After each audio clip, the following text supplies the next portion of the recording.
안녕하세요, 엠피스입니다. 여러분은 지금 초보자 가이드 두 번째 영상을 보고 계십니다.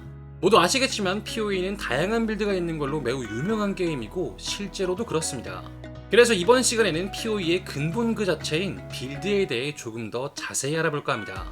제가 최대한 핵심만 압축해서 요약해 드릴 테니 천천히 따라오시기를 바라겠습니다. 그럼 바로 시작해보죠. 일단 가장 먼저 PoE에 존재하는 그 수많은 빌드를 몇 가지 기준으로 구분해 보겠습니다. 다만 미리 말씀해드리자면 앞으로 알아볼 이 기준들이 절대적인 기준점은 아닙니다. 워낙 빌드가 다양하다 보니 이 기준에 적확하게 들어맞지 않는 빌드 또한 존재하기 때문이죠. 허나 그럼에도 PoE를 큰 틀에서 이해하시는 데는 큰 도움이 될 것입니다. 먼저 공격 빌드와 주문 빌드입니다. 용어상의 표현으로 인해 초보자분들이 가장 많이 het갈리는 지점이죠.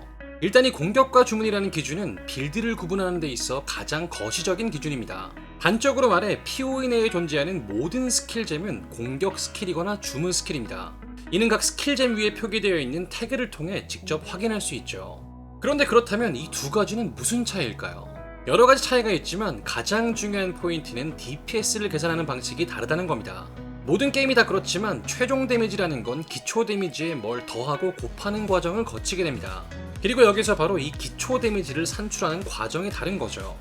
먼저 공격 스킬의 경우에는 보통 무기의 DPS를 기초값으로 가지게 됩니다. 그래서 공격 빌드는 보통 무기의 DPS가 굉장히 중요하고 이런 이유로 빌드업 과정에서 점진적인 무기의 업그레이드가 필수적이죠.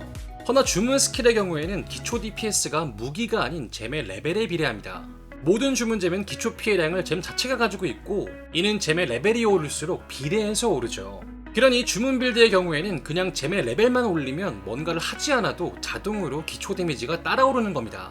게다가 공격과 주문 빌드의 차이에는 한 가지가 더 있는데 바로 정확도입니다. 공격 스킬의 경우 정확도를 일정 이상 챙기지 않으면 공격이 빗나갈 가능성이 있습니다. 허나 주문 빌드의 경우에는 정확도를 챙기지 않아도 모든 데미지가 100% 확률로 적중하죠. 그래서 이런 이유로 초보자분들은 보통 스타터 빌드로 주문 빌드를 하는 경우가 많습니다.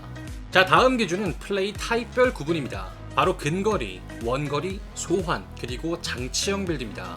일단 근거리와 원거리는 직관적으로 이해할 수 있으니 설명할 게 필요 없겠죠. 다만 유념하셔야 할 점은 근거리라도 주문 빌드일 수 있고 또 원거리라도 공격 빌드일 수 있다는 점만 체크하시면 되겠습니다. 그러면 다음은 소환 빌드인데 PoE에는 정말 다양한 소환 빌드가 존재합니다. 좀비 같은 보편적인 소환수부터 망령, 리퍼 등등 다양한 빌드가 있죠. 그리고 마지막 장치형 빌드는 말 그대로 어떤 장치를 설치하는 빌드입니다. 이를테면 덫이나 쥐뢰, 토템 같은 소환수로 취급되지 않는 어떤 장치를 소환하는 빌드를 말하죠. 한편 다음은 마지막 기준인 트리거와 비트리거 빌드입니다. 일단 단적으로 말해 PoE의 거의 모든 빌드가 비트리거 빌드입니다. 그렇다면 대체 이 트리거라는 게 뭘까요? 이 트리거라는 건 스킬이 특정한 조건을 만족하면 자동으로 스킬이 사용되는 겁니다. 마치 총의 방아쇠와 같은 거죠. 방아쇠를 당기면 총알이 격발되듯 특정 조건을 만족하면 스킬이 발동되는 것입니다. 가장 대표적으로 치명타시 시전 보조가 있죠. 이건 말 그대로 내가 치명타를 일으키면 연결되어 있는 주문 스킬이 자동으로 시전되는 것입니다. 보통 이런 트리거류 빌드는 강력한 효과를 내는 경우가 많죠. 허나 그런 만큼 특정한 조건을 만족해야 하므로 빌드를 구성하는 게 조금 더 까다로운 편입니다. 그래서 이처럼 PoE에는 트리거 빌드와 비트리거 빌드가 존재하는데 어떤 것이 낫다고 이야기할 수는 없습니다. 다만 이런 구분점을 아는 것과 모르는 것에는 큰 차이가 있겠죠. 자, 그러면 지금부터는 스타터 빌드의 중요성에 대해 말씀드려볼까 합니다. 일단 스타터 빌드란 단어 그대로 스타트할 때, 즉 시작할 때 고르는 빌드입니다. 새로운 리그가 열리면 모두가 아무것도 없는, 심지어 캐릭마저도 없는 제로 베이스에서 시작하게 됩니다. 그런데 이런 측면에서 PoE의 수많은 빌드 중에는 특정한 코어 아이템이 있어야만 제 기능을 발휘할 수 있는 빌드가 있고 또 아닌 빌드가 있죠. 그러면 당연하게도 아무것도 없어도 되는 빌드가 스타팅 시점에서는 더 유리할 겁니다. 이처럼 스타터 빌드란 맨 땅에서 시작할 때도 충분히 좋은 성능을 낼 수 있는 빌드를 말하는 것입니다. 또한 초보자분들에게 전해드리고 싶은 또 하나의 이야기는 빌드를 직접 만들지 말라는 것입니다. 쉽게 생각해보죠. 일단 여러분은 당장 이 게임에 무슨 스킬들이 있는지를 모릅니다. 또 설사 아무 스킬을 그냥 하나 정했다고 해도 그 스킬에 적합한 직업이나 메커니즘에 대해서 모르고 있죠. 그러니 올바르게 패시브 트를 찍을 수도 없고 아이템의 옵션으로는 뭘 챙겨야 하는지도 알 수가 없습니다. 그래서 실제로 마음대로 했다간 아틀라스는커녕 캠페인 교관도 못 깨는 일이 실제로 벌어집니다.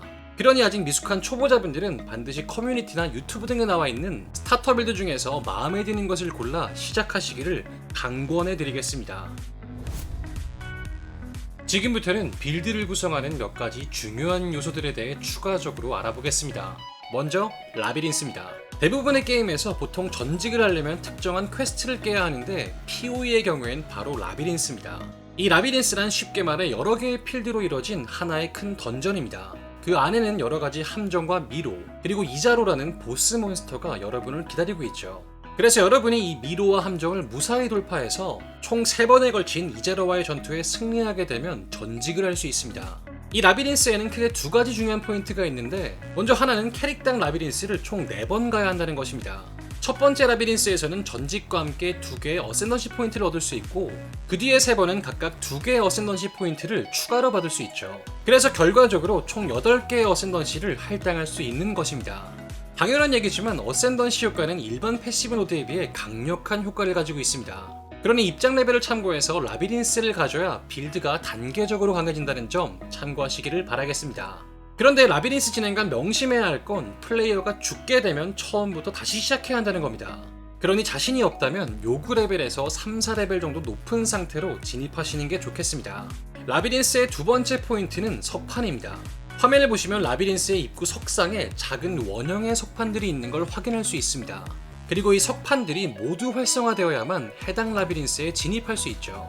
방법은 간단해요. 이 10개의 석판은 모두 캠페인 구간의 정해진 장소에 등장합니다. 그래서 여러분은 그냥 캠페인 진행간 등장하는 작은 미로를 통과하고 끝에 있는 석판을 클릭하면 되는 거죠. 또한 보이시는 것처럼 마지막 4번째 라비린스는 필요한 석판이 없는 대신 여신에게 바치는 곡물이라는 특별한 입장 토큰이 필요합니다. 허나 이 토큰은 아틀라스에서 쉽게 구할 수 있는 편이니 크게 걱정하실 필요는 없겠습니다. 아무튼 정리하자면 전직을 위해서는 라비린스에 가야 하고 총 4번을 할 수 있으며 이를 위해선 석판을 클릭해야 한다는 점 체크하시면 되겠습니다. 거의 모든 종류의 RPG에서는 어떤 식으로든 물약이 등장합니다. PoE도 마찬가지로 플라스크라는 이름으로 등장하죠.